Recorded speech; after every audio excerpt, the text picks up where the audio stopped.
Good afternoon. Will all the gentlemen please stand up? Or men, will all the men please stand up? I didn't mean it that way, but okay. Well, and thank you, sit down. And will all the ladies please stand up, or all the women? And thank you. Just want to get a little movement in there. Okay.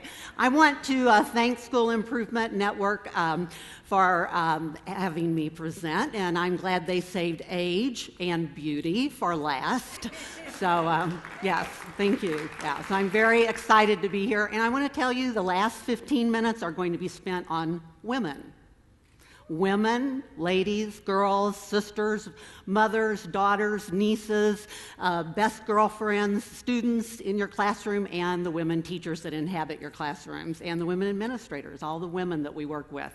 So we're going to talk about women, and I'm going to start out by thanking two women who are very important in my life. I'm actually going to thank three very important women, but two are in the Linton family, and I want to begin with them. And the first is Blanche Linton, and I don't know if she's in the room, because that's, oh, there she is over there.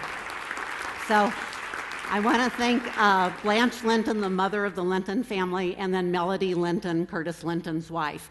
Without these two women, I would not be here today.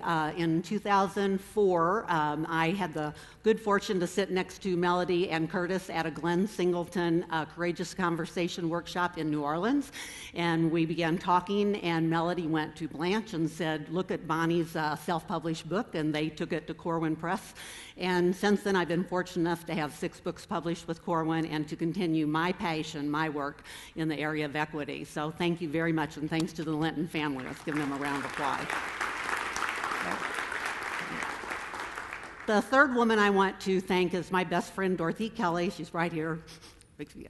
Dorothy is the person who continues to teach me what I don't know. I'll never live my life as a woman of color in the United States, and through Dorothy, I have learned so much of what I would never have been able to learn, and she continues to challenge me and push me, and she even reworked my PowerPoint, said my fonts were off, and, you know, you've got to do this, and come on, Bonnie. So I thanks to Dorothy. Let's give her a round of applause. So all three of these women were classroom teachers at one time in their lives, and today they continue to contribute to the field of education, and we are so fortunate to have them. This is How to Teach Students Who Don't Look Like You, Culturally Responsive Teaching Strategies. And here is a picture of some young children today in a preschool class, a Montessori class in Washington, D.C., dual immersion, and my only grandchild is in the picture. Now, who do you think she is? Well, of course, she's the most beautiful. She is the child. She is the child in the middle in the pink. That is Eva Salome Alvarez Davis. So Ava is my darling. She's 4 years old, as I said. And it's interesting what happened this April. The teachers called my son and said that Ava has begun speaking English when white people come into the school, and Spanish when African American and Hispanic or Latina people come into the school. So at 4 years old, my granddaughter has decided to communicate based on how another looks. She's doing what Jamie talked about. She's categorizing, she's seeing patterns, and she's deciding to communicate differently based on how people look. A few weeks later, my daughter-in-law Brenda called, and she was really upset one evening. She said, guess what, Bonnie? Not only is Ava speaking English to, the white people and Spanish to the brown and black people, but now she's begun to separate her dolls. So as you can imagine, she has a spectrum of 10 dolls, all kinds of colors, but at night she started putting them in 2 different cartons. The white dolls go in one, and the black and brown dolls go in the other. So Brenda asked Ava, she said, why are you separating your dolls? And Ava said, brown dolls and white dolls don't sleep together. At 4 years old, my granddaughter is deciding to communicate differently to people based on the way they look, and she's decided there are different cultural norms based on the way they look. So this afternoon, I'm going to share with you just a little bit about how looks might influence our expectations and the things that we heard from the 3 gentlemen preceding me. What does it mean when we teach students who don't look like us? And how might we react or what kind of expectations do we have for them? Well, this is a picture of my son, and which is my son? Well, he's the one in the middle. He's the gorgeous guy. So that is Reeve, my biological son, and he's biracial, and he self-identifies as African American. So when he was growing up, as the mother of mixed-race children, I was very conscious of how people treated him. And boy, I'd look to see if those teachers had high expectations and how they were treating him. Well, lo and behold, I found out that it was I, his mother, that had to check her expectations. So I'm going to read you just a couple of paragraphs from an article that was published by the National Education Association, something that happened to me in real life, and it's a very sad story. It was the opening day of school. I was explaining the guidelines for a semester course on world literature to the juniors and seniors sitting in front of me. We will read hard stuff, I said, such as Toni Morrison, Mahfouz, Marquez, and others. The students looked impressed as I explained the rigor of the course and my expectations for their work.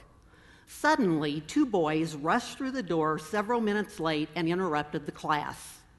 I frowned at them, noticing one was African American and one was Asian.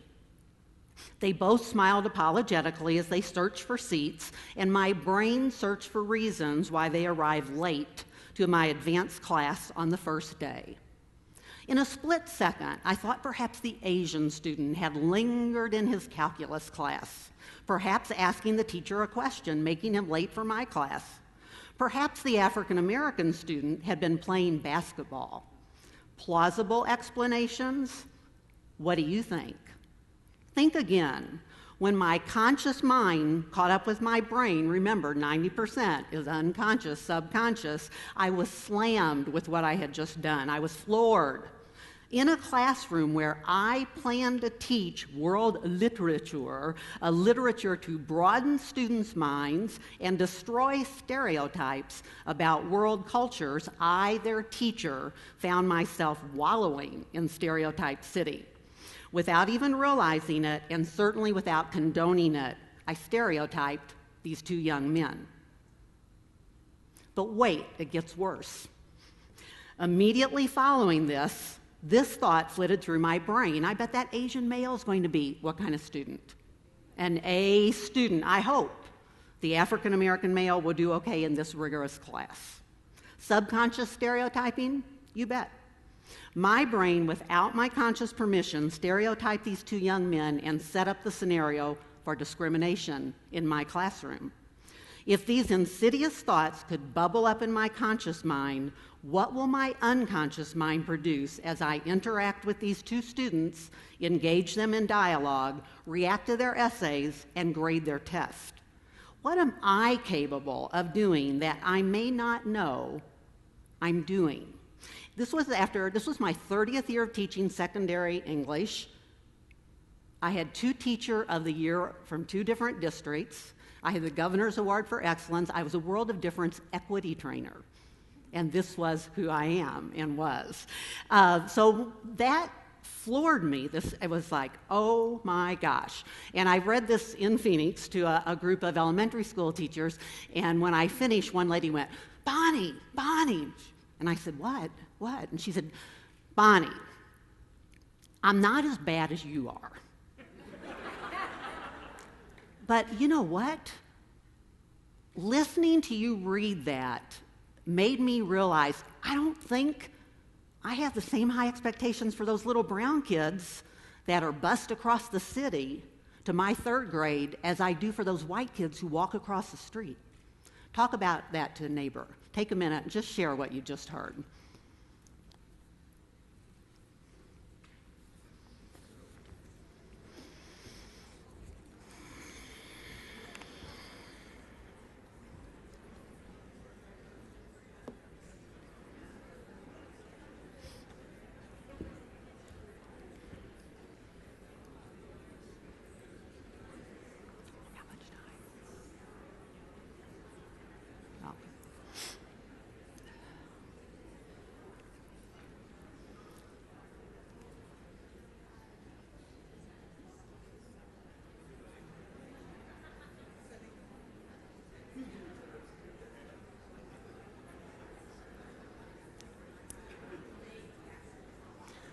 Okay, finish that thought, please.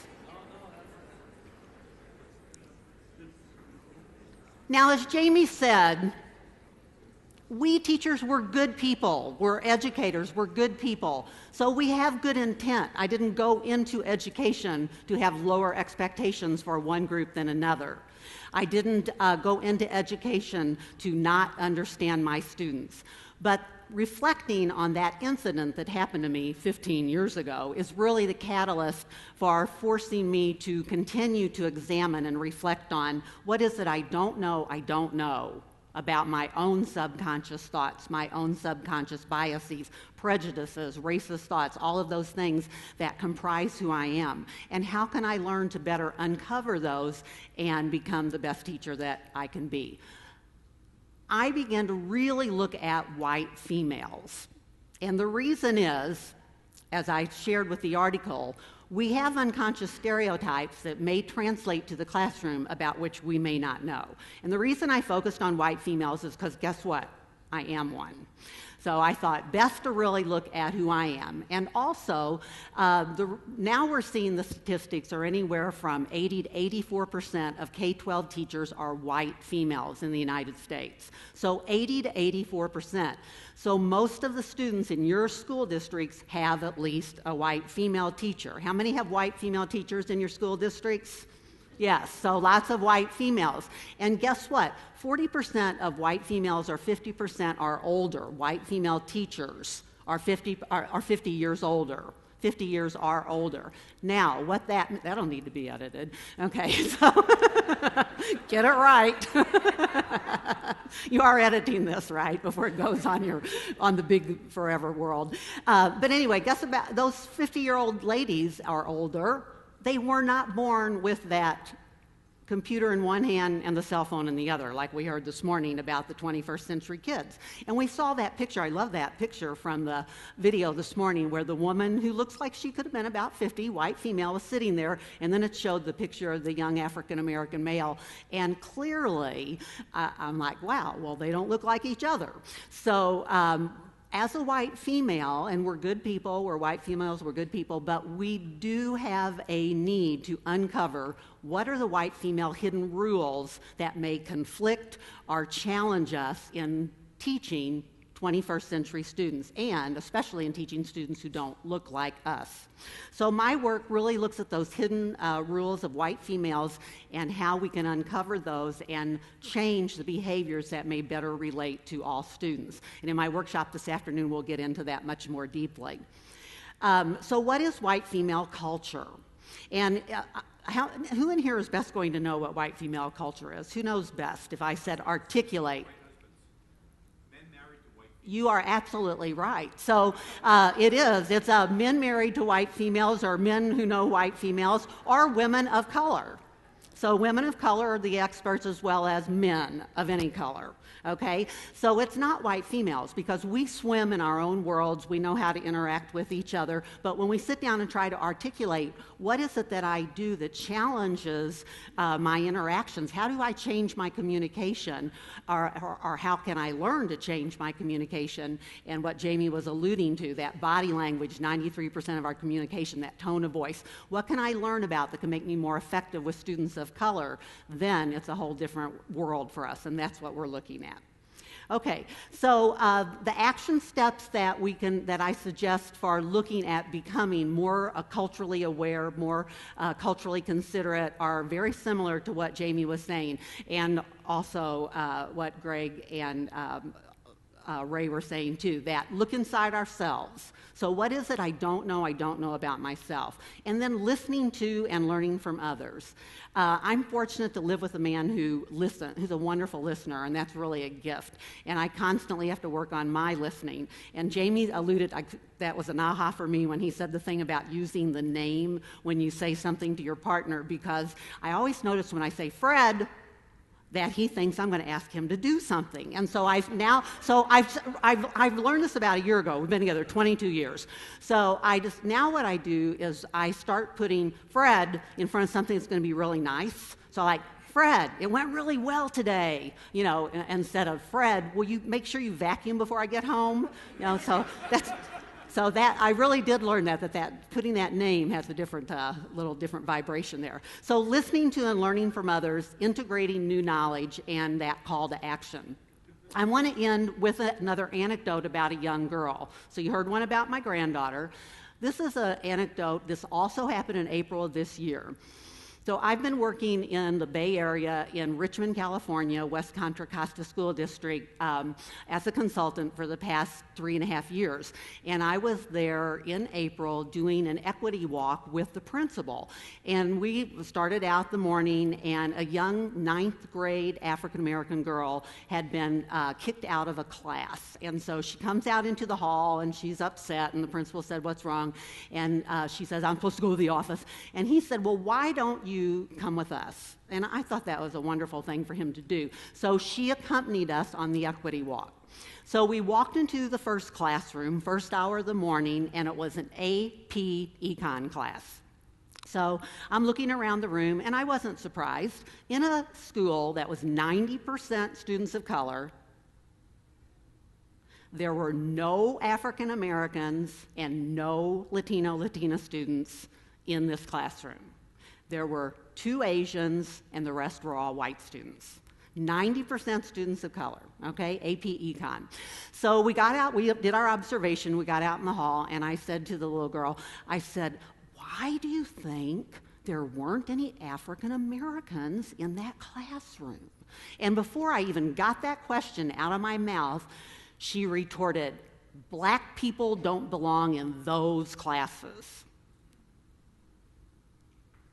Black people don't belong in those classes. So if we have a 9th grade child who on her vision board of high school does not think that people like her can perform or can select, can achieve, belong in an AP class, look at the work we have to do.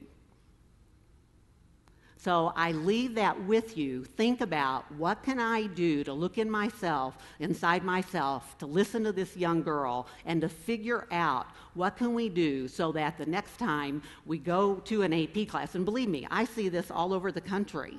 AP classes are mostly white and Asian students in the schools, whether it's urban or suburban. And so what can we do as educators to ensure that our AP classes are populated by students of color, by white students, by all students, and that they do not reflect just one group being successful, that all of our students have equal opportunities to achieve. Thank you very much. Oh, one more thing. Whoops, sorry.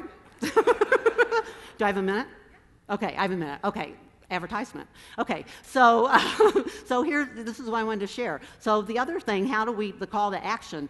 PD 360 gives us an opportunity then to see those teachers in action and to help us understand what we can do to set that stage in our schools so that all kids can be in those AP classes.